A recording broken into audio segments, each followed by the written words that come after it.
Hello guys, good evening, good afternoon. आप सभी का स्वागत है अपने इस क्लास में विद्याग्राम के स्पेशल प्लेटफॉर्म पे आपके special sir Deepak Sharma sir के साथ। आशा है, उम्मीद है आप सभी एकदम बढ़िया होंगे, शानदार होंगे। आज का हमारा चैप्टर है इंडस वैली सिविलाइजेशन, सिंधु घाटी की सभ्यता। हिस्ट्री में क्लास 3 और एंशिएंट हिस्ट्री में भी क्लास 3, यानी कि हमने हिस्ट्री की शुरुआत हमने और आपने मिलकर एंशिएंट हिस्ट्री प्राचीन इतिहास के साथ की है। और आज जो मैं आपका चैप्टर की शुरुआत करने जा रहा हूं, इंडस वैली सिविलाइजेशन, सिंधु घाटी की सभ्यता, मैं आपसे दावा करता हूं, आपसे वादा करता हूं कि आपने आज तक इस चैप्टर को इस फॉर्मेट में नहीं पढ़ा होगा। इस अंदाज में आपने इंडस वैली सिविलाइजेशन, सिंधु घाटी सभ्यता को जिंदगी में कभी भी नहीं पढ़ा होगा। ये मैंने अपने नोट्स को, मैंने अपने हैंड रिटन नोट्स को ये इतने खूबसूरत डायग्राम और पीपीटी का मतलब फॉर्मेट दिया है कि ताकि आप तक ये जब पीपीटी पीडीएफ आएगी तो आपको समझ में भी अच्छे से आएगा, आप तक ये नोट्स भी पहुंचेंगे, आप इसे सेव करके आगे के लिए रिवीजन के लिए भी रख सकते हैं। और इस साइंटिफिक अप्रोच के साथ मैंने इसको तैयार किया है कि हर बच्चे को इसमें इंटरेस्ट आएगा, हर स्टूडेंट को इसमें बहुत ही ज्यादा रुचि आएगी, आपको मजा आएगा पढ़ते वक्त। कहने का मतलब यह है कि मौजा ही मौजा होगा, आपको बहुत ही मजे आने वाले हैं। फटाफट से सभी आ जाइए। मेरी तबीयत एकदम ठीक है, आप सभी बताइए एकदम ठीक हो या फिर मतलब नहीं हो। पढ़ाते पढ़ाते थोड़ा मतलब हरारत तो होती है, पर शरीर में थकावट होती है, मन कभी नहीं थकता।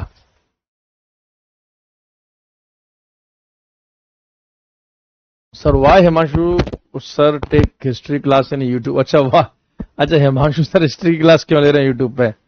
कोई नहीं सर, एक्चुअल में क्या है कि कोई कुछ भी पढ़ा सकता है, ऐसा कुछ नहीं है। जैसे आज सर हिस्ट्री वगैरह आपको मतलब पढ़ा रहे हैं, कल हो सकता है कि यूट्यूब पे मैं भी आपको हिस्ट्री वगैरह पढ़ाते हुए दिखाई दे। ठीक है, आज मैं यहाँ आपको मतलब यूट्यूब पे ज्योग्राफी पढ़ा रहा हूँ, हो सकता है कि कल हिमांशु सर आपको मतलब ज्योग्राफी वहां पे भी पढ़ाएं। ऐसा कोई किसी का सब्जेक्ट कोई फिक्स नहीं है, कोई भी टीचर कोई भी सब्जेक्ट पढ़ा सकता है, जिस समय जो टीचर अवेलेबल हो।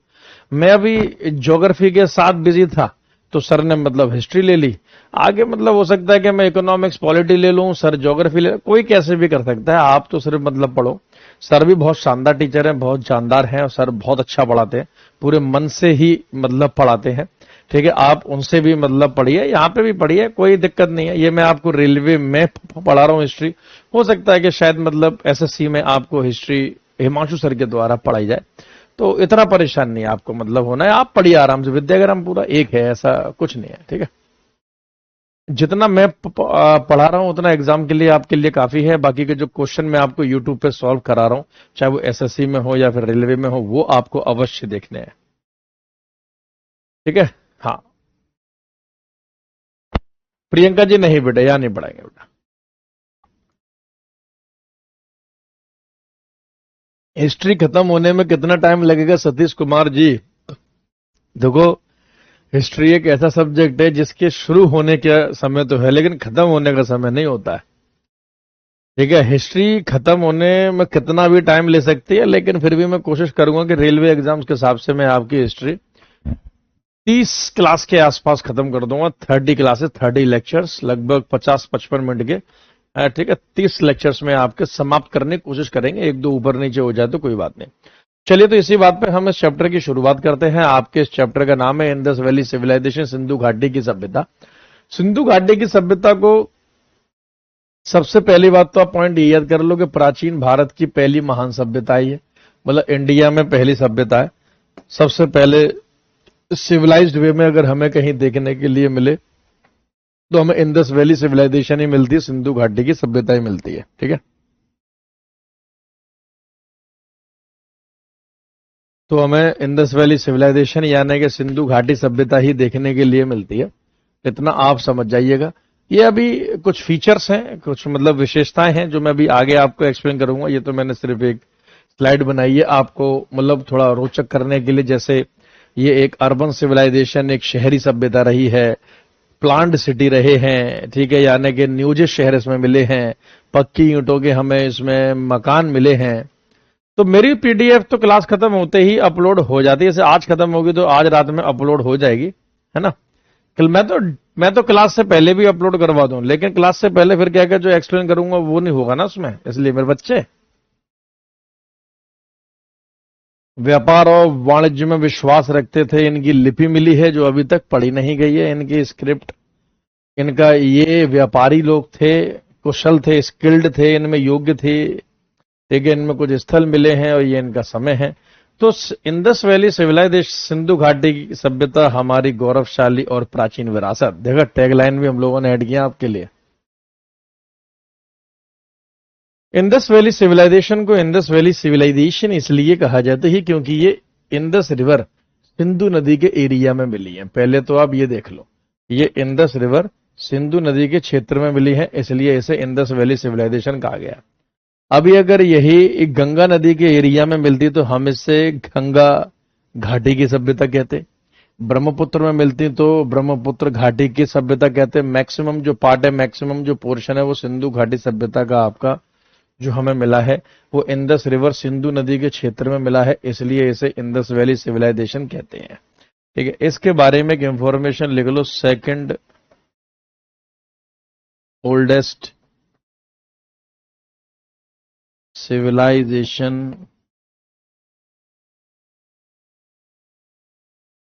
इन the world.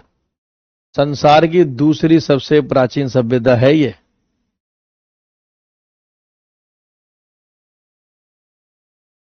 Sir, after your class practice from YT and your teaching questions all came in the exam very useful sir। चलिए, थैंक यू सो मच बेटा, थैंक यू सो मच। बस आप पढ़ते रहिए,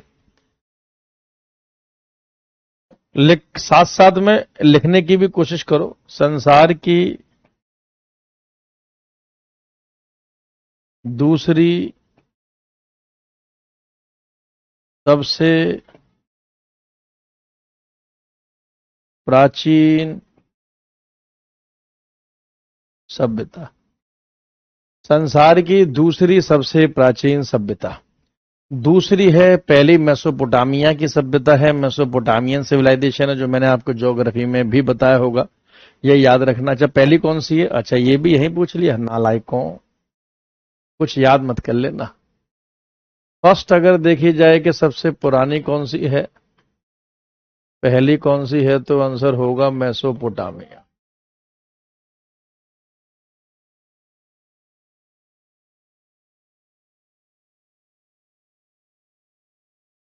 तो फिर answer होगा जी आपका मेसोपोटामिया। ठीक है, मेसोपोटामिया की सभ्यता पहली सबसे पुरानी सभ्यता है, जो कि इराक नामक देश में है। आज का इराक उस समय का मेसोपोटामिया है, या उस समय का मेसोपोटामिया आज का इराक है। आप ऐसे याद कर सकते हैं जी।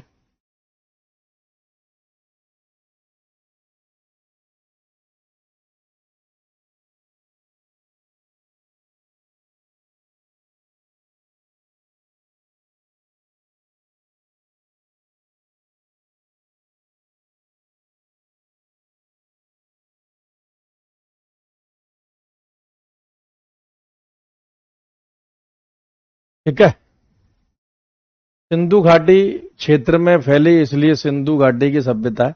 ये इसका एक मैप देखो, अभी आपको बहुत काम आने वाला है। सिंधु घाटी की सभ्यता में हमें बहुत से स्थल मिले, हमें बहुत सी साइट्स मिली हैं, हमें बहुत से स्थल देखने के लिए मिले हैं। ठीक है, ज्योग्राफी की क्लास नहीं देखी है तो कोई बात नहीं।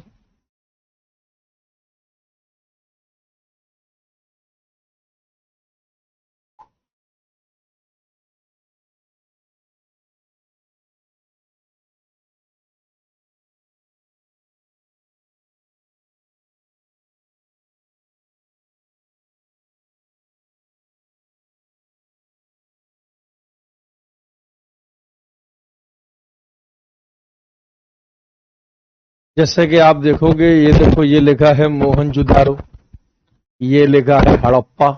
ये सब वो स्थल, वो शहर है जो हमें सिंधु घाटी सभ्यता से देखने के लिए मिले हैं।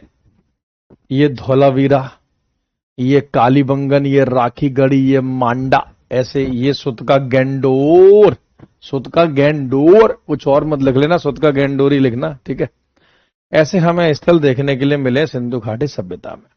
सिंधु घाटी सभ्यता की मतलब बात करें तो ये तीन इंसानों के नाम आप हमेशा याद रखना। ये तीन लोग आपके लिए हमेशा बहुत ही महत्वपूर्ण लोगों में से एक हैं।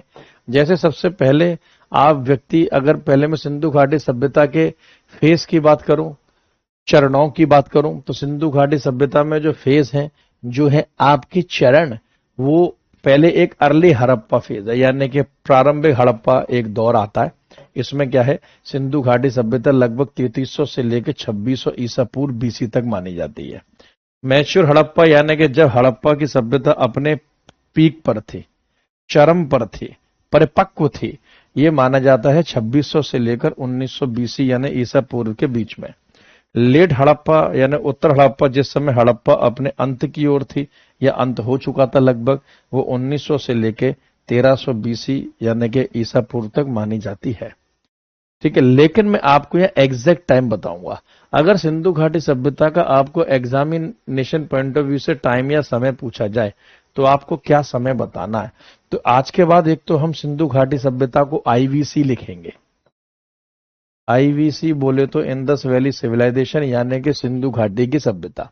और सिंधु घाटी सभ्यता का अगर टाइम आपसे पूछा जाए, काल समय पूछा जाए कब से लेकर कब तक है, तो सिंधु घाटी सभ्यता का समय आपका माना जाता है 2500 बीसी टू 1750 बीसी।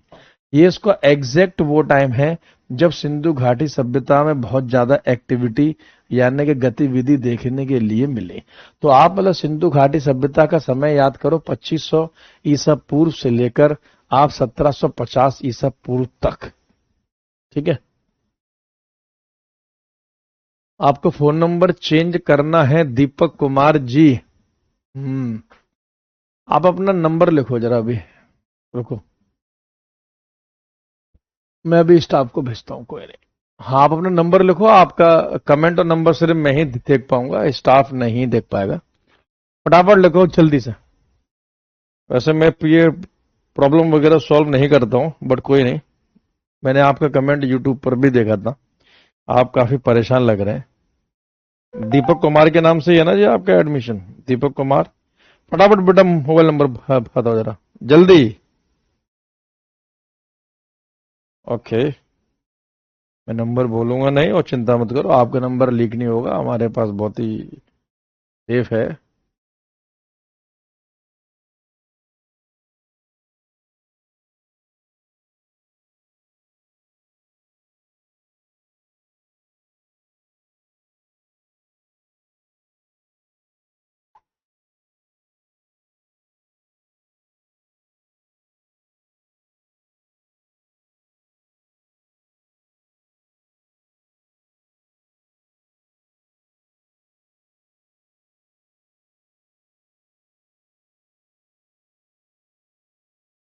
ठीक है, मैंने आपकी इंफॉर्मेशन जानकारी स्टाफ तक पहुंचा दी है, आपका काम अब जल्दी से जल्दी हो जाएगा जी।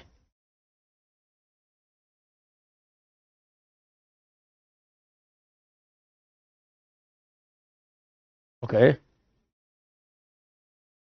हिस्ट्री के नोट्स आपको बनाने की आवश्यकता नहीं है, जो नोट्स मैं आपको यहाँ पीडीएफ में दूंगा आप उन्हीं नोट्स को अगर देख लोगे तो काम चल जाएगा। फिर भी आप क्लास के साथ साथ में जो भी लिख सकते हैं, जिस तरीके से मैं बना रहा हूं लिख लो, अगर आप वो मतलब लिख लेंगे तो वो आपके लिए एकदम इनफ नोट्स है।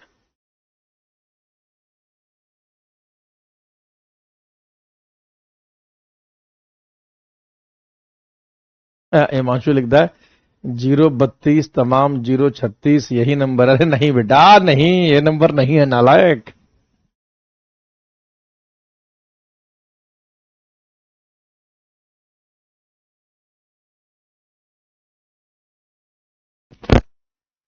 चलो, तो ये समय आपको याद रखना है, एग्जाम में कुछ भी है आपको ये टाइम याद रखना है। ये तीन व्यक्तियों के नाम आपको याद रखने, एक दयाराम सहानी जिसे डीआर सहानी कहते हैं, एक आर.डी. बनर्जी कहते हैं, राखल दास बनर्जी, और एक जॉन मार्शल। ये तीन व्यक्तियों के नाम आप मतलब याद रखो। अभी इनके बारे में आप आगे मतलब पढ़ेंगे कि इनकी क्या क्या खास बात रही। ये सिंधु घाटी सभ्यता की अगर मैं बात करूं तो ये नींव है, ये आधार है, ये वो है, ये जो शुरुआत करता है, जिन्होंने सिंधु घाटी सभ्यता की स्टार्टिंग करी है, जिन्होंने सिंधु घाटी सभ्यता की शुरुआत करी है। ठीक, तो आप याद रख लेना, अभी इनके बारे में इंफॉर्मेशन आएगी। अब बात यह आती है कि सिंधु घाटी सभ्यता कहां से लेकर कहां तक फैली हुई थी। पहला क्वेश्चन जो आपसे बनता है वो बनता है कि दुनिया की सबसे प्राचीन सभ्यता है। दूसरा बनता है कि इसका टाइम क्या था। और तीसरा, अच्छा अगर टाइम अगर मैं बात करूं, देखो 2500 साल पहले मतलब 2500 बीसी लिखाया है, तो करीबन आज से 4,500 या 5,000 साल पहले का समय। सिंधु घाटी सभ्यता लगभग आज से 4,500 साल मतलब 4,500-5,000 साल पहले की सभ्यता है। आज से 4,500-5,000 साल पुरानी सभ्यता है सिंधु घाटी की सभ्यता। ठीक है। मैं आपको पूरी एक प्रिंटेड पीडीएफ भी दूंगा नोट्स की, जो भी सब्जेक्ट पढ़ाऊंगा उस नोट्स की आपको प्रिंटेड पीडीएफ भी मिलेगी, आपको कंप्लीट नोट्स भी देखने के लिए मिलेंगे।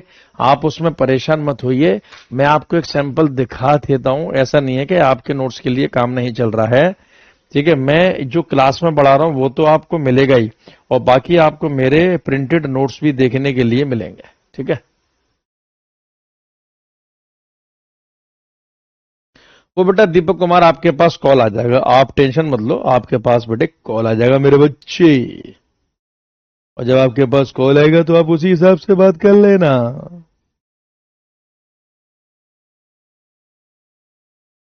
ठीक है,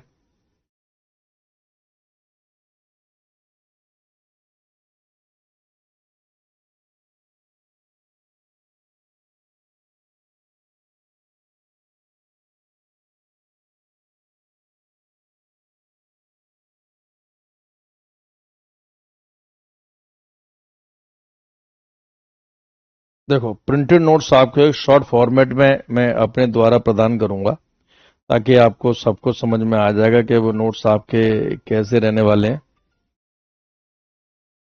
मैं आपको खोल के ही दिखा देता हूं एक बार, आप निश्चिंत हो जाए। पहले कुछ कंटेंट तो ले लो, नोट्स तो मैं आपको सेंड कभी भी कर दूंगा, मेरे नोट्स मतलब रेडी है, मेरी किताब छप रही है, मेरी जीएस की किताब आपको बहुत जल्दी देखने के लिए मिल जाएगी। ठीक है, थोड़ी देर के लिए ब्लैकआउट होगा।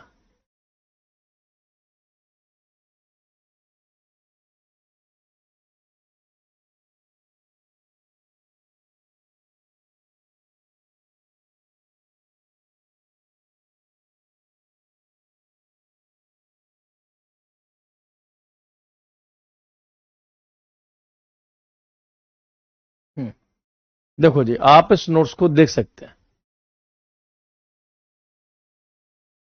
हम्म,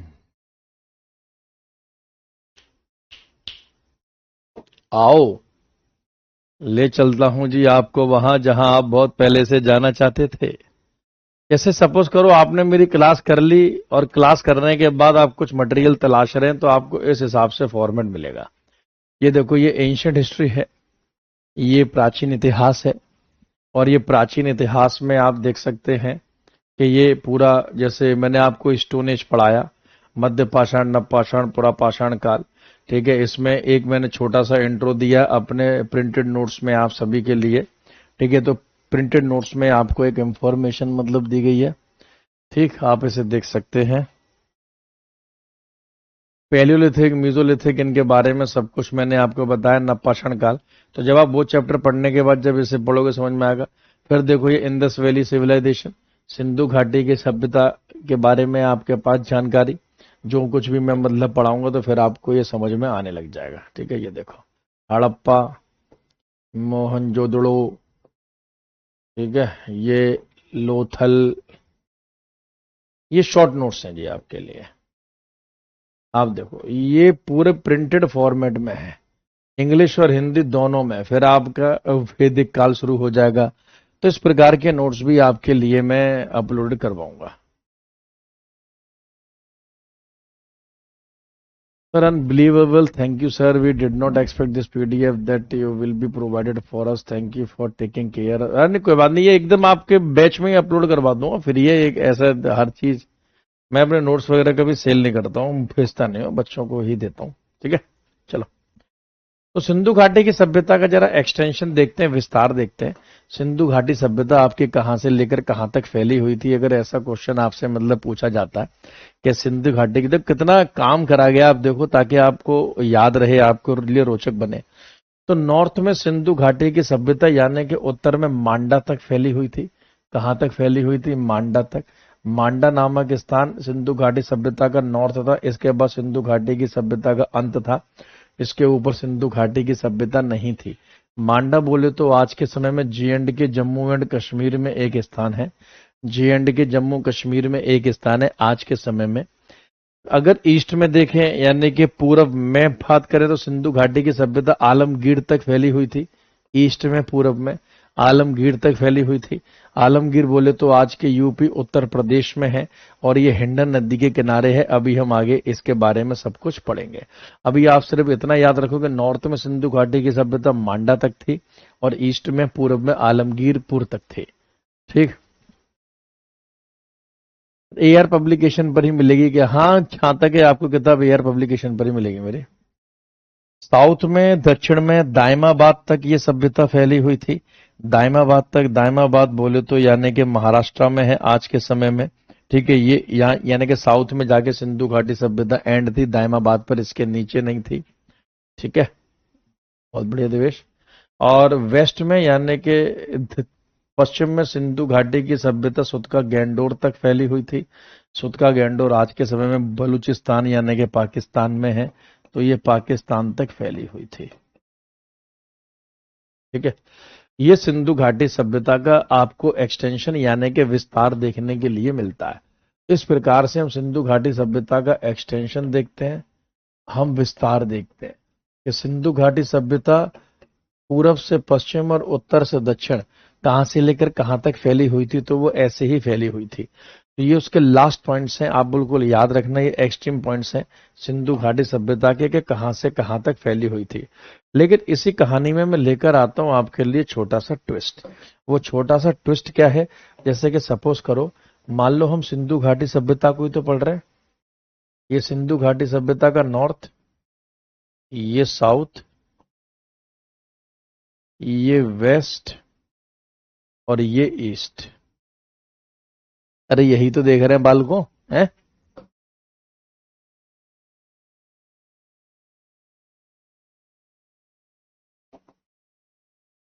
तो सिंधु घाटी सभ्यता के नॉर्थ में मांडा मैंने आपको लिखाया, जी एंड के जम्मू कश्मीर। ईस्ट में आलमगीरपुर तक था सिंधु घाटी की सभ्यता, यूपी उत्तर प्रदेश वाला आलमगीरपुर। वेस्ट में पाकिस्तान का सुतका गैंडोर तक था सिंधु घाटी की सभ्यता, सुतका गैंडोर। और ये साउथ में दायमाबाद तक था सिंधु घाटी की सभ्यता। दायमाबाद यानी कि महाराष्ट्र तक, महाराष्ट्र तक फैला हुआ था सिंधु घाटी की सभ्यता। सर मैं कर्नाटका से आपका क्लास देखता हूं सर, आप बहुत अच्छे से हिस्ट्री पढ़ाते। Thank you Lokesh ji, thank you. अभी तो सिर्फ हिस्ट्री की शुरुआत है। जैसे जैसे हिस्ट्री में आपको नॉलेज आती जाएगी, आपका कॉन्फिडेंस बढ़ता जाएगा। ये तो आपने याद कर लिया, बहुत अच्छी बात है। यानी कि अगर हम जाएं तो यहाँ दायमाबाद के बाद सिंधु घाटी की सभ्यता नहीं थी। जैसे आज आप देखो तो कन्याकुमारी के बाद इंडिया नहीं है, कश्मीर के ऊपर इंडिया नहीं है, गुजरात के बाद इंडिया नहीं है, अरुणाचल के बाद इंडिया नहीं है। लेकिन अगर मैं बात करूं नॉर्थ की, तो ये इंडिया का लास्ट है। यानी कि भारत में सिंधु घाटी सभ्यता यहां तक थी, भारत में सिंधु घाटी की सभ्यता यहां तक थी। लेकिन नॉर्थ में सिंधु घाटी सभ्यता का एक पॉइंट और था, एक पॉइंट और था। जो सिंधु घाटी सभ्यता का लास्ट था, शोरतुगई। इसके बारे में बहुत कम किताबों में लिखा हुआ है कि शोरतुगई। तो सिंधु घाटी सभ्यता का अंतिम, सिंधु घाटी सभ्यता है क्या? सिंधु घाटी सभ्यता हमारे ऐसे पूर्वज, हमारे ऐसे एंसेस्टर, यानी कि हमारे ही बुजुर्ग लोग जो आज से 4,500-5,000 साल पहले सिंधु नदी के क्षेत्र में रहते थे, और उन्होंने जो जिस इतिहास का डेवलपमेंट किया, उन्होंने जिस हिस्ट्री को बनाया, विकसित किया, उसी को ही सिंधु घाटी की सभ्यता नाम दिया गया है। ठीक है जी, सनी यादव जी। तो शोरतुगई, शोरतुगई आज के समय में अफगानिस्तान में आपको देखने के लिए मिलेगा जी। शोरतुगई आपको आज के समय में अफगानिस्तान में देखने के लिए मिलेगा। तो ये देखो अफगानिस्तान, और सुतका गोंडर आपका पाकिस्तान, और ये बाकी के सारे ये इंडिया। तो ये 3 देशों में सिंधु घाटी की सभ्यता फैली हुई थी, शोरतुगई। तो मांडा इंडिया में जो सिंधु घाटी सभ्यता का जो एरिया है उसका लास्ट है, उसका नॉर्थ मोस्ट पॉइंट है। बट सिंधु घाटी सभ्यता का नॉर्थ मोस्ट पॉइंट शोरतुगई है। ये 2 क्वेश्चन है। तो सिंधु घाटी सभ्यता का अंत कहां होता था? शोरतुगई में। तो अगर आपसे मतलब पूछा जाए कि सिंधु घाटी सभ्यता का मतलब एरिया बता दो, क्षेत्र के ये सभ्यता कहां तक फैली हुई थी, तो एक ट्रिक के साथ याद कर लेना। ट्रिक का नाम है पिया। क्या नाम है जी? ट्रिक का नाम है पिया। एग्जामिनर को नहीं पता क्या, पैसे याद करके आए हो? पिया पिया ओ पिया पिया। तो पिया, तो पी से आपका है पाकिस्तान, पी से आपका है पाकिस्तान से आप याद कर लीजिए, आई से आपका है इंडिया यानी कि भारत, आई से आपका इंडिया भारत, और ए से है जी आपका अफगानिस्तान, ए से है जी आपका अफगानिस्तान। आप ऐसे याद कर सकते हैं, पाकिस्तान इंडिया अफगानिस्तान। तो पाकिस्तान इंडिया अफगानिस्तान अगर आप पढ़ोगे तो आपको अच्छे से याद हो जाएगा। पाकिस्तान इंडिया अफगानिस्तान, इन देशों में सिंधु घाटी की सभ्यता का एक्सटेंशन विस्तार या फैली हुई थी। या फिर हम ये बोल सकते हैं, ये ऑर्डर में सेट है कि सिंधु घाटी सभ्यता का सबसे अधिक स्थान पाकिस्तान में मिला है, उसके बाद एरिया इंडिया में मिला है, सबसे कम अफगानिस्तान में मिला है। यानी सिंधु घाटी सभ्यता सबसे ज्यादा कहां फैली हुई थी? ये आपकी फैली हुई थी पाकिस्तान में, ठीक है। और ये सबसे कम कहां फैली हुई थी? तो ये सबसे कम फैली हुई थी इंडिया में, सॉरी अफगानिस्तान में। तो सबसे ज्यादा एरिया पाकिस्तान और उससे कम इंडिया और सबसे कम अफगानिस्तान। अफगानिस्तान में शोरतुगई तक, पाकिस्तान में सुतका गैंडोर तक, और इंडिया में आलमगीरपुर और दायमाबाद तक। तो ये आफ्टर, और नॉर्थ में अगर इंडिया का लास्ट मतलब हम देखेंगे तो आपका वो हो जाएगा, मतलब क्या, मांडा। आप इन चारों स्थानों को एक ट्रिक के साथ भी याद कर सकते हैं। इन चारों स्थानों को याद करने की जो आपकी एक ट्रिक है, आप उसे मतलब ट्रिक के साथ याद कर सकते हैं, मैट्स। ये सिंधु घाटी सभ्यता का इंडिया का विस्तार है। मतलब एम से मांडा, ए से आलमगीरपुर, डी से दायमाबाद और एस से सुरका गंडोर। आप ऐसे मतलब इनको याद कर सकते हैं। तो सिंधु घाटी सभ्यता का जो विस्तार है, आप इस तरीके से इसको फॉर्मेट में ले सकते हैं, आप इस तरीके से इसको याद कर सकते हैं। बताओ कोई शक, सूबा, संदेह? नहीं होना चाहिए, नहीं होना चाहिए, नहीं होना चाहिए, ठीक है। ये शक, सूबा, संदेह आपको नहीं होना चाहिए जी, ठीक है। हम्म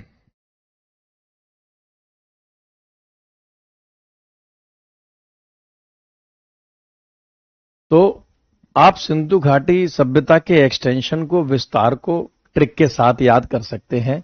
जैसे सिंधु घाटी की सभ्यता कहां से लेकर कहां तक फैली हुई थी, ये भी एक ट्रिक के साथ याद कर सकते हैं। ट्रिक का नाम आपका है, बहुत सिंपल तरीके से अगर मैं आपको बताऊं, मैट्स। ट्रिक का नाम है जी आपका मैट्स, MADS, मैट्स। एम से बोले तो मांडा, ए से बोले तो आलमगीरपुर, डी से बोले तो दायमाबाद, और एस से बोले तो सुतका गेंडोर। ये सिंधु घाटी सभ्यता का विस्तार था, नॉर्थ साउथ ईस्ट वेस्ट, यहां तक सिंधु घाटी सभ्यता फैली हुई थी। तो सिंधु घाटी सभ्यता का एक्सटेंशन, तो विस्तार करने का तरीका आप मैट्स से याद कर लेना। तो अगर सिंधु घाटी सभ्यता का एक्सटेंशन, विस्तार याद करना हो तो आप इस ट्रिक से याद कर सकते हैं, मैट्स। एग्जामिनर को नहीं पता कि आप ऐसे याद करके आए हो। इसको अगर आप मैन मेड यानी कि ह्यूमन मेड डायग्राम के साथ देखोगे तो ऐसा बनेगा मैट्स, कि सिंधु घाटी सभ्यता एम से मांडा, ए से आलमगीरपुर, डी से दायमाबाद और एस से सुतका गेंडोर।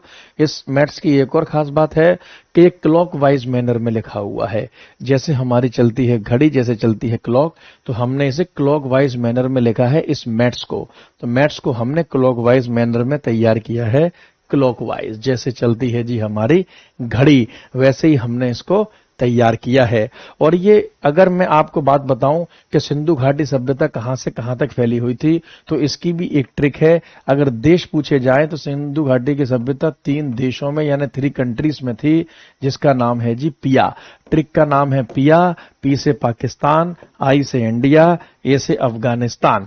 इस ट्रिक की एक और खूबसूरत बात है, वो खूबसूरत बात यह है कि जो देश पहले है उसमें सिंधु घाटी सभ्यता का एरिया सबसे ज्यादा मिला है। जैसे पिया में पाकिस्तान पहले है, तो पाकिस्तान में सिंधु घाटी सभ्यता का एरिया, इंडस वैली सिविलाइजेशन का एरिया सबसे ज्यादा मिला है। इंडिया में उससे कम मिला है, और अफगानिस्तान में सबसे कम मिला है। तो विस्तार के रूप में, इसके फैलाव के रूप में 2 ट्रिक आपको याद रखनी है। एक आपको याद रखनी है मैट्स, और एक आपको याद रखनी है पिया। तो ये 2 ट्रिक आपको आई होप बहुत अच्छी लगी होंगी, ठीक। बेस्ट ऑफ लक, अच्छे से पढ़ना बेटा।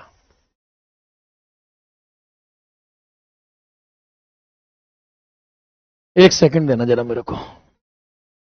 जब तक इस डायग्राम में कोई डाउट है तो आप मुझसे पूछो जी। इस डायग्राम में किसी भी बालक एवं बालिका का कोई भी डाउट रह गया हो तो आप मुझसे पूछ सकते हैं। कोई भी डाउट, शकशुबा, संदेह है तो आप मुझसे पूछ सकते हैं।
तो नोट्स बनाए? हाँ, नोट्स बनाओ, बनाने हैं तो क्यों ना बनाओ, खुद अपने हाथों से बनाओ। मैं भी तो आपको उसको नोट्स बना के नहीं सिखा रहा हूं, बताओ। तो सिंधु घाटी सभ्यता का एक्सटेंशन विस्तार का कोई भी क्वेश्चन आए वो आपका रॉन्ग नहीं होना चाहिए जी, वरना मैं बुरा मान जाऊंगा। अब सिंधु घाटी सभ्यता में अगर हम बात करें तो हमें जैसे ये साइट्स मिली हैं, अब हम इनके बारे में पढ़ेंगे कि हमें कौन कौन सी मेजर साइट्स, कौन कौन सी हमें सिंधु घाटी सभ्यता के स्थल देखने के लिए मिले हैं। पहले तो मैं आपको ये बताऊं कि टोटल सिंधु घाटी सभ्यता में जो हमें साइट्स मिली हैं, लगभग हमें जो साइट्स मिली हैं, जो स्थल प्राप्त हुए हैं, वो जो साइट्स मिली है हमें 200 के आसपास स्थल प्राप्त हुए हैं। तो अगर साइट्स पूछी जाए कितने मिले हैं तो लगभग 200 स्थल प्राप्त हुए हैं। लेकिन 200 स्थल तो याद हो नहीं सकते आपको भाई। 200 आपको साइट्स तो याद हो नहीं सकते, आप 200 स्थल तो आप थोड़ी ना याद कर लोगे। 200 स्थल तो आपको याद होंगे ही नहीं, है ना। तो आपको 200 स्थल याद नहीं हो सकते, इसलिए उसमें से मैं आपको वो स्थल याद कराऊंगा जो कि आपके लिए इंपॉर्टेंट है, या जो फिर जो एग्जाम में लगातार आते हैं। जी नहीं, चाइना, चीन तक सिंधु घाटी की सभ्यता नहीं फैली हुई थी बिल्लू जी, ठीक है। तो जैसे सिंधु घाटी सभ्यता में जो पहला इंपॉर्टेंट स्थल है वो आपका है जी हड़प्पा। तो पहला इंपॉर्टेंट स्थल है हड़प्पा, जो कि पाकिस्तान के पंजाब में मिला है। अब बात आती है कि हड़प्पा नामक ये जो स्थल है ये किस नदी के किनारे मिला है। तो हड़प्पा हमें रावी नदी के किनारे मिला है। याद रखिएगा, हड़प्पा हमें मिला है रावी नदी के किनारे। इनके बीच में मैं इनकी रिवर्स के नाम भी लिखते हुए चल रहा हूं ताकि जब नोट्स आएंगे आपको सब याद होगा। दूसरा हमें मिला है मोहनजोदड़ो। मोहनजोदड़ो नामक जो शहर है ये इंदस नदी के किनारे मिला है, ये सिंधु नदी के किनारे मिला है। ये इंदस या सिंधु नदी के किनारे मिला है पाकिस्तान के सिंध में। आज के समय में ये शहर आपको पाकिस्तान के सिंध में दिखाई देगा। फिर है जी आपका धौलावीरा। धौलावीरा इंडिया के गुजरात में मिला है, और ये हमें किस नदी के किनारे मिला है, ये अगर आपसे मतलब पूछा जाए तो ये हमें मिला है भदूर नदी के किनारे। भदूर किस नदी के किनारे? भदूर।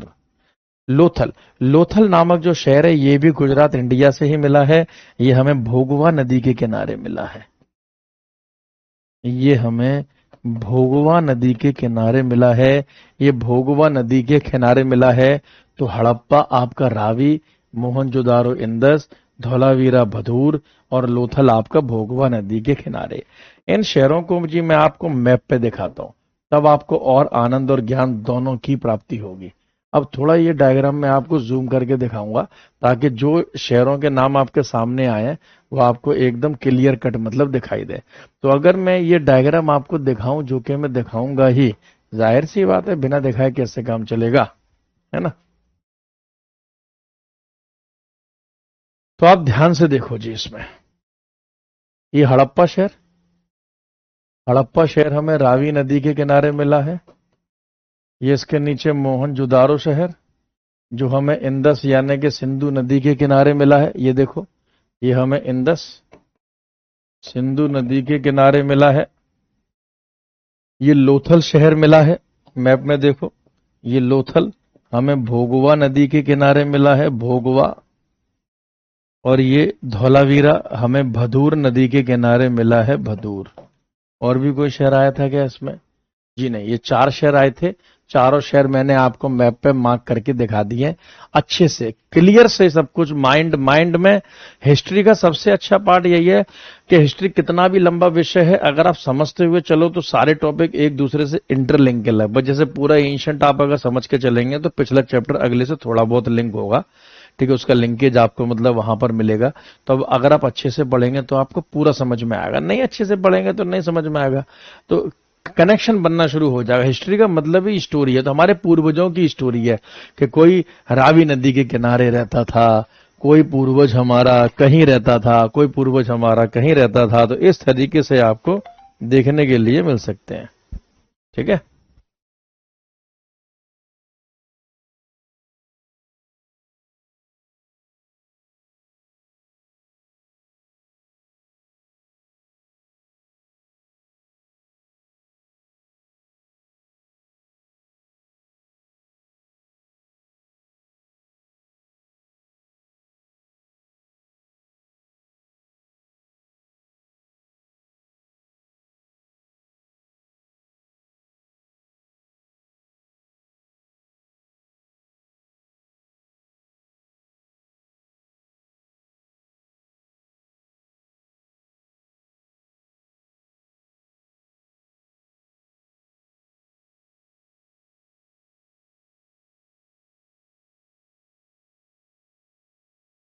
धौलावीरा पाकिस्तान और गुजरात में भी फैला हुआ, नहीं नहीं नहीं नहीं यार, धौलावीरा सिर्फ इंडिया में है, ठीक है, धौलावीरा सिर्फ इंडिया में है, ठीक है। पाकिस्तान बिल्कुल मतलब ऐसे समझो जैसे ये जो लाइन आपको दिखाई दे रही है, यहां से पाकिस्तान शुरू है और इसके नीचे ये धौलावीरा है, रन ऑफ कच्छ में, ठीक है।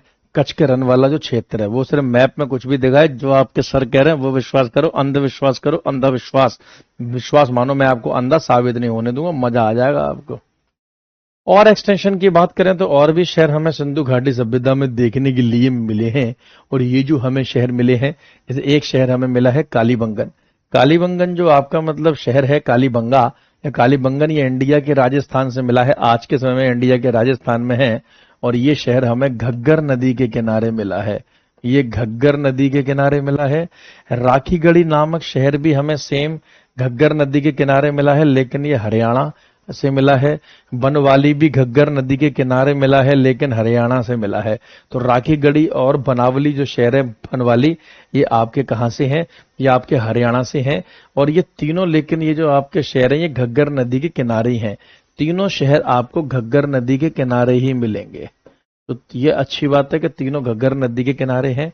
सुरकोटदा नामक जो मतलब शहर है, एक गुजरात से बहुत ज्यादा फेमस नहीं, लेकिन फिर भी आप सिर्फ इसका इतना याद रखो कि सुरकोटदा गुजरात से मिला है। चनूदड़ो फेमस एक साइट मिली है सिंध पाकिस्तान से, और चनूदड़ो भी आपका इंदस रिवर सिंधु नदी के किनारे बसा हुआ शहर है। चनूदड़ो और मोहन जोदड़ो आपके ये यहीं पर है। और रोपड़ जो आपका मतलब शहर है, ये सतलज नदी के किनारे बसा हुआ शहर मिला है इंडिया के पंजाब से। तो इंडिया के पंजाब से आपको सतलुज नदी के किनारे मिला है रोपड़ नामक शहर, ठीक है। अब मैं आपको इन मैप्स को भी दिखा देता हूं, यानी इन साइट्स को भी मैं आपको मैप में जरा लोकेट करा देता हूं। जो नहीं होगा उसे बना दूंगा मैं, चिंता मत करो, मैप में ही बना दूंगा जो भी नहीं होगा।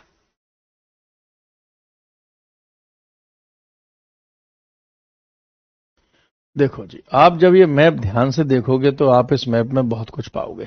जैसे अभी देखो जी, एक शहर आया था राखीगढ़ी, ये रहा राखीगढ़ी, ये रहा बनवाली, ये रहा रोपड़। राखीगढ़ी और बनवाली आपके हरियाणा में है दोनों, रोपड़ पंजाब में है। कालीबंगन ये रहा जी आपका राजस्थान में है। अभी इसी की बात तो कर रहे थे, जो घग्गर नदी के किनारे बसे हुए मिले हैं। रोपड़ सिर्फ सतलुज नदी के किनारे हमें मिला है, बाकी ये तीनों घग्गर नदी के किनारे ही देखने के लिए मिले हैं। यहीं अगर पाकिस्तान का एक शहर देखो चन्हूदड़ो, चन्हूदड़ो नामक जो शहर है ये हमें इंदस रिवर या सिंधु नदी के किनारे देखने के लिए मिला है। तो इस स्लाइड में इन्हीं 5 शहरों की बात हो रही है। अच्छा, एक सुरकोटदा और है, तो सुरकोटदा बिल्कुल मैप में ये नीचे की तरफ चला गया थोड़ा सा। जब आपके पास स्लाइड आएगी तो आपको दिखाई दे जाएगा। धौलावीरा के एकदम नीचे है सुरकोटदा, धौलावीरा के एकदम नीचे सुरकोटदा। सर हम भी अपने पूर्वज की तरह गुफा में रहेंगे और झिंगा लल्लाहू करेंगे। आजकल के मकान आप गुफा ही समझो, ये एक प्रकार की गुफा है। देखो चारों तरफ से कैप्चर्ड हैं, कवर हैं, ये क्या है? ये भी तो एक प्रकार के मेरे बच्चे गुफाई हैं, ये कुछ और थोड़ी ना है। ठीक है। और देखो, और एक जो हमने अभी आलमगीरपुर की बात करी थी, तो आलमगीरपुर जैसा स्थल भी आपको देखने के लिए मिला है। ठीक है, आलमगीरपुर जैसा स्थल आपको देखने के लिए मिला है। आलमगीरपुर आपको हिंडन रिवर, हिंडन नदी के किनारे मिला है, यूपी उत्तर प्रदेश से। सुतका गेंडोर नामक स्थान बलूचिस्तान पाकिस्तान से हमें देखने के लिए मिला है। और सुतका गेंडोर हमें किस रिवर से मिला है? तो जिस नदी से मिला है, नदी का नाम है दस्त। दस्त नामक नदी से मिला है जी। अफगानिस्तान, सॉरी, पाकिस्तान बलूचिस्तान में रहने वाली नदी दस्त। मांडा, बस केवल लोकेशन याद रखो, जम्मू कश्मीर। दाइमाबाद की रिवर अवश्य याद कर लेना, प्रवरा। ये हमें दाइमाबाद महाराष्ट्र से प्रवरा नदी के किनारे देखने के लिए मिला है। अब इनको मैं आपको लोकेशन में दिखाता हूं, तो कुछ की लोकेशन दिखेगी, कुछ की नहीं दिखेगी इसमें, लेकिन जिस किसी की दिख सकती है दिखाते हैं जी। यही तो टीचर का खेल है। देखो क्या था, एक तो आलमगीरपुर बता रहे हैं, तो मैप में नहीं है, तो आलमगीरपुर लगभग यहाँ यूपी में होगा, हिंडन नदी के आसपास आलमगीरपुर, आज का मेरठ समझो आप इसे, यूपी। दायमाबाद भी नहीं है, तो यहां कहीं दायमाबाद होगा महाराष्ट्र में।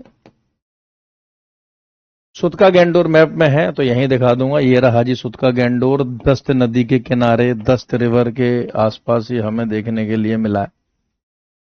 और कौन सा बोला? मांडा। मांडा ये रहा जी, देखो ये रहा जी मांडा, चेनाब नदी के किनारे। ठीक है, मांडा भी आपको यहां मिला है, चेनाब नदी के किनारे, चेनाब रिवर। तो चेनाब नदी के किनारे आपको मांडा नामक शहर देखने के लिए मिला है। अगर मैं इन शहरों की बात करूं, इन शहरों की बात करूं, अरे यार क्या आ जाता है वहां, हाँ, तो इतने स्थल आपको याद करने हैं जो कि आपको सिंधु घाटी सभ्यता में देखने के लिए मिले हैं। अब इन स्थलों में सबसे बड़े साइट कौन से मिले हैं? कि आप मुझे बता सकते हैं कि जितने भी स्थल मैंने आपको अभी तक कराए हैं, इनमें सबसे बड़े स्थलों का नाम बताओ, सबसे ज्यादा एरिया हमें किसका मिला है? इनमें सबसे ज्यादा एरिया हमें किसका मिला है? ये जो शहर मिले हैं, ये जो हमें स्थल मिले हैं सिंधु घाटी सभ्यता के, इनमें सबसे बड़े स्थल हमें कौन से देखने के लिए मिले हैं? तो आप इसी बात पर इस स्लाइड पे आओ। सिंधु घाटी सभ्यता के सबसे बड़े स्थल आप यहां देख लीजिए। सिंधु घाटी सभ्यता के सबसे बड़े स्थल, सिंधु घाटी सभ्यता के सबसे बड़े स्थल में नंबर 1 पर राखीगढ़ी है। सबसे बड़ा एरिया राखीगढ़ी, या जो हरियाणा इंडिया से है, उसका हमें देखने के लिए मिला है। राखीगढ़ी सिंधु घाटी सभ्यता का सबसे बड़ा स्थल है। तो याद रखिएगा, सबसे बड़ा क्षेत्र हमें नहीं, मोहनजोदारो ओल्ड इंफॉर्मेशन है। कई किताबों में अभी भी मोहनजोदारो ही लिखा हुआ है, जो कि रॉन्ग है, बल्कि असली है आपका राखीगढ़ी। असली है जी आपका राखीगढ़ी नामक स्थान। ठीक है, तो राखीगढ़ी बिल्कुल सही इंफॉर्मेशन है। मोहनजोदारो दूसरे नंबर पे है, सबसे बड़ा जो पहले ही बताया सिंध पाकिस्तान में है, सिंधु नदी के किनारे। और तीसरे नंबर पे आता है हड़प्पा पंजाब, ठीक है, पाकिस्तान वाला पंजाब। और वो चौथा याद रखो इंडिया में धौलावीरा। ये चार आप इंफॉर्मेशन याद कर लेना, ये चार सबसे बड़े शहर है सिंधु घाटी सभ्यता के। तो इंडिया में सिंधु घाटी सभ्यता का सबसे बड़ा शहर आपका कौन सा है राखीगढ़ी। ठीक है, और इंडिया में सिंधु घाटी सभ्यता का दूसरा सबसे बड़ा शहर कौन सा है? धौलावीरा। सिंधु घाटी सभ्यता में दूसरा सबसे बड़ा शहर मोहनजोदारो। और अगर सिंधु घाटी सभ्यता में पाकिस्तान में सबसे बड़ा शहर, तो आपका मोहनजोदारो। पाकिस्तान में सिंधु घाटी सभ्यता का दूसरा सबसे बड़ा शहर हड़प्पा। ठीक है, तो ऐसे आप इसे याद कर सकते हैं। ठीक, तो राखीगढ़ी को आप भूल मत जाना, तरीके से याद करके आना। चलो अब हम देखते हैं, हमें कुछ सिंधु घाटी सभ्यता से हमें कुछ एविडेंसेस मिले, हमें मिले हैं सबूत, हमें मिले हैं साक्ष्य, हमें मिले हैं वस्तुएं। और उन्हीं वस्तुओं की वजह से सिंधु घाटी सभ्यता फेमस रही है। अक्सर वो एविडेंस आपसे एग्जाम में पूछे जाते हैं, एक तरफ एविडेंस लिख के देगा, एक तरफ आपको लिख के देगा साइट, और आपसे मतलब पूछेगा कि एविडेंस क्या है और साइट मतलब कौन सी साइट से हमें मिले हैं। तो करीबन 3000 एविडेंसेस मिले हैं, 3000 वस्तुएं मिली है, 3000 सबूत मिले हैं सिंधु घाटी सभ्यता के। 3000 तो हमें याद हो नहीं सकते, तो इसलिए हम वो याद करते हैं जो कि इंपॉर्टेंट है, लगातार एग्जाम में आते हैं। तो हम शहर वाइज याद करेंगे। जैसे सबसे पहले हम याद करेंगे कि हड़प्पा शहर से क्या मिले, तो जो भी महत्वपूर्ण शहर है उनके हम याद करेंगे। जैसे हड़प्पा शहर से हमें क्या मिले हैं? तो सबसे पहली बात हड़प्पा शहर, हम सबसे पहली बात जब एविडेंस कर रहे हैं तो हम हड़प्पा शहर से मतलब करेंगे। तो हड़प्पा शहर की जब बात होगी तो बात कुछ अलग तरीके से होगी। अब देखो जी अपने सर का कमाल, जादू। हमसे लड़ने की हिम्मत तो ले आओगे, मगर इतनी क्वालिटी कहां से लाओगे? ये हड़प्पा शहर है, पहले मैप में देख लो जी। ये रहा जी हड़प्पा। बात हो रही है हड़प्पा की। इसकी बात हो रही है हड़प्पा शहर की। सिंधु घाटी सभ्यता में हड़प्पा शहर बहुत अहम शहर है और हम बात कर रहे हैं एविडेंसेस की।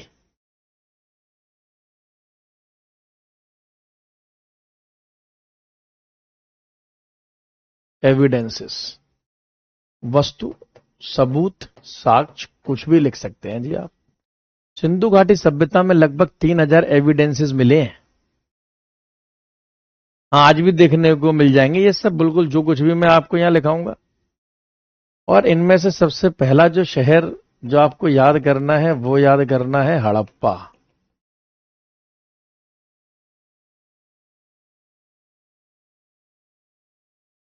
सबसे पहला क्वेश्चन कि हड़प्पा शहर के खोजकर्ता का नाम बताइए। पहला क्वेश्चन जो आपका बनेगा वो बनेगा डिस्कवरर से। डिस्कवरर, खोजकर्ता। हड़प्पा शहर की खोज किसने की? तो हड़प्पा शहर के खोजकर्ता आपके हैं डीआर साहनी, यानी कि दयाराम साहनी।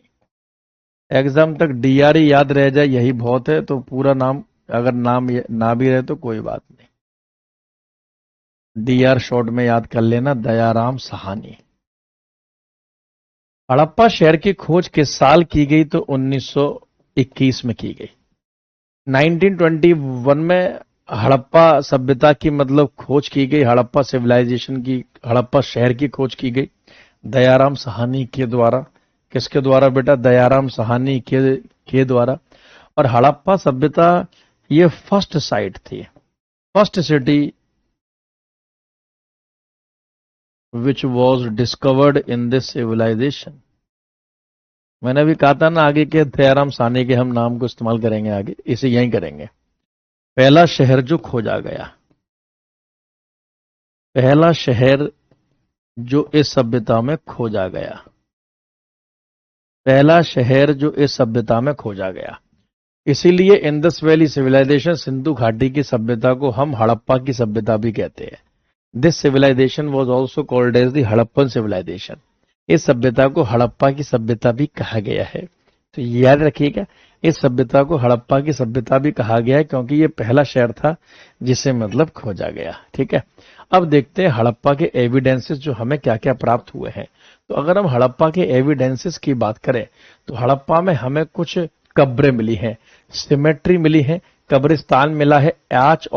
एच और R37 हमने उसको नाम मतलब दिया है। तो हड़प्पा के दो प्रमुख कब्रिस्तान हमें देखने के लिए मिले हैं जिनके हमने नाम दिए हैं H और R37। ठीक है, ये आपका मान लो ये H है और ये R37 है। ठीक है, तो इस प्रकार से हमें कुछ कब्रें प्राप्त हुई हैं, आप याद रखिएगा। दूसरा हमें हड़प्पा शहर से क्या मिला है?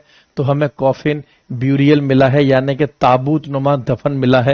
यानी कुछ लोगों को जमीन कब्र में तो दफनाया ही जाता था, लेकिन कुछ लोगों के साक्ष्य मिले उन्हें ताबूत बना के दफनाया जाता था, कॉफिन की तरह, जैसे बॉक्स बना देते हैं लकड़ी का या लोहे का, और उसमें दफन किया जाता था।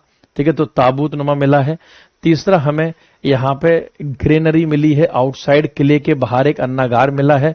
वो भी मैं आपको मतलब बताऊं कि हमें हड़प्पा शहर से 6 अन्नागार मिले हैं। याद रखना ये संख्या, 6 ग्रीनरी आउटसाइड, एक लाइन से 6 अन्नागार हमें प्राप्त हुए हैं। हमें हड़प्पा शहर से ही पैलेस वर्शिप के साक्ष्य प्राप्त मिले हैं, लिंग पूजा के साक्ष्य प्राप्त हुए हैं। यानी कि जैसे आज की तरह शिवलिंग की पूजा होती है, वैसे ही हड़प्पा घाटी या सिंधु घाटी की सभ्यता में हमने देखा है कि लिंग पूजा के साक्ष्य मिले हैं कि लिंग पूजा होती होगी, तो लिंगम का चित्र मिला है। पैलेस वर्शिप के साक्ष्य प्राप्त हुए हैं। ग्रेवयार्ड यानी कि शमशान घाट भी मिला है, जब बहुत सारे कब्रें मिली हैं और मदर गॉडेस देवी माँ की मूर्ति की भी प्राप्ति की मतलब हुई है कि यहाँ के सभ्यता के लोग देवी माँ की मूर्ति की पूजा करते थे या फिर देवी माँ की पूजा किया करते थे। हड़प्पा सभ्यता से एक और मतलब अगर मैं बात करूं कि हड़प्पा शहर से एक एविडेंस हमें और मिला है। 7 नंबर पर आप एक एविडेंस लिखो, हमें वीट मिला है, हमें गेहूं मिला है। याद रखिएगा, हमें हड़प्पा शहर से वीट मिला है, गेहूं मिला है। ये एविडेंस भी आप अच्छे से याद कर लेना कि हड़प्पा से हमें क्या मिला है, हमें वीट मिला है, हमें गेहूं मिला है। ये मैं यहां लिखा देता हूं, हमें हड़प्पा से वीट मिला है, गेहूं मिला है। तो यानी कि हमारे सभ्यता के लोग जो थे वो गेहूं के खेती बाड़ी किया करते थे, गेहूं की पैदावार करते होंगे। तो आज जो मैंने आपको मतलब कराया और एविडेंसेस की मैंने आपकी शुरुआत करवा दी है। आज की क्लास में स्टार्टिंग से देखो मैंने आपको बताया कि सिंधु घाटी सभ्यता, उसका पूरा फैलाव कि कहां से लेकर कहां तक फैली हुई थी। ठीक है, ये उसके कुछ मुख्य शहर, ये इनके मैंने टाइम बताया और एग्जैक्ट टाइम भी मैंने आपको बताया कि एग्जाम में ये लगाना है। फिर इसका विस्तार कहां से कहां तक था, विस्तार के ऊपर आज हमने बहुत काम किया। इसका क्वेश्चन रॉन्ग नहीं आपका मतलब होना चाहिए। ठीक है, फिर हम लोगों ने देखा कि हड़प्पा सभ्यता के कुछ स्थल मिले हैं और इन स्थलों को डिटेल में मैंने आपको बताया, मैप के साथ बताया। फिर मतलब हम लोगों ने इसके बारे में पढ़ा कि इसके सबसे बड़े स्थल कौन कौन से मिले हैं। तो राखी गढ़ी अपडेटेड इंफॉर्मेशन है। फिर एविडेंसेस के बारे में हमने और आपने मिलकर पढ़ा कि भाई हमें कुछ एविडेंसेस साक्ष्य प्राप्त हुए हैं। तो ये जो इंफॉर्मेशन मैंने आपको मतलब आज सिंधु घाटी सभ्यता के बारे में बताई या सिंधु घाटी सभ्यता के बारे में दी, इसे आप अच्छे से पढ़ लेना। ठीक है, नेक्स्ट क्लास में यानी कि कल मैं आपसे फिर मिलूंगा ठीक 4 बजे। ठीक है, हिस्ट्री को लेकर। और अभी हमारी और आपकी होनी है मुलाकात ठीक 7 बजे। ठीक है, ज्योग्राफी को लेकर। बाकी यूट्यूब की क्लास की पीडीएफ के लिए आप जीएस व दीपक शर्मा के नाम से टेलीग्राम में आप उसको कर लेना ज्वाइन। थैंक यू, धन्यवाद, bye bye, take care, all the very best.